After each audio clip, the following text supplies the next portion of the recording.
दोस्तों एक बार फिर एक नई न्यूज के साथ मैं एमआर मक्की मास ईटीवी इंडिया पर।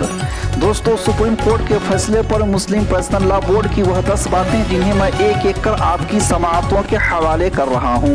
नंबर 1, मीर बाकी ने 1528 में मस्जिद बनवाई, फैसले में माना गया। नंबर 2, 1857 ईस्वी से 1949 ईस्वी तक कब्जा और इस्तेमाल रहा, फिर जमीन दूसरे पक्ष को कैसे। नंबर 3, बाबरी मस्जिद में आखिरी नमाज 16 दिसंबर 1949 ईस्वी को पढ़ी गई, फैसले में माना गया। नंबर 4, 22-23 दिसंबर 1949 ईस्वी को मूर्तियां रखना गैर कानूनी था, ये फैसले में कहा गया। नंबर 5, गुंबद के नीचे की जमीन राम जन्म स्थान है, ये साबित नहीं हुआ।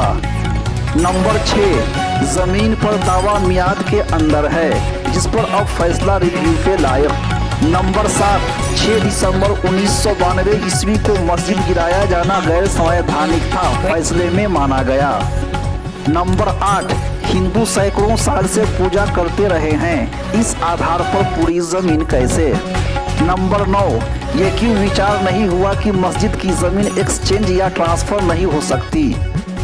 नंबर 10, फैसले में माना गया कि मंदिर को तोड़कर मस्जिद नहीं बनाई गई। दोस्तों यह थी मुस्लिम पर्सनल लॉ बोर्ड की वह 10 बातें जिन्होंने बाबरी मस्जिद के फैसले पर माननीय सुप्रीम कोर्ट के समक्ष रखें। सुप्रीम कोर्ट मुल्क की आला तरीन अदालत है, लिहाजा उसके हतमी फैसला को तस्लीम करने के अलावा कोई चारा नहीं है। ताहम यह जरूर कहेंगे कि यह एक जालिमाना और गैर मुनसिफाना फैसला है जो अक्सरियती ज़ोम में दिया गया।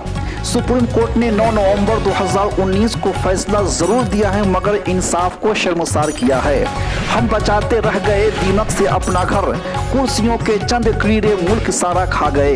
तो यह थी फिलहाल अब तक की अपडेट, फिर मिलेंगे एक नई न्यूज के साथ। तब तक के लिए एमआर मक्की को दीजिए इजाजत और देखते रहिए, सुनते रहिए हर कदम हर जगह मास ईटीवी इंडिया।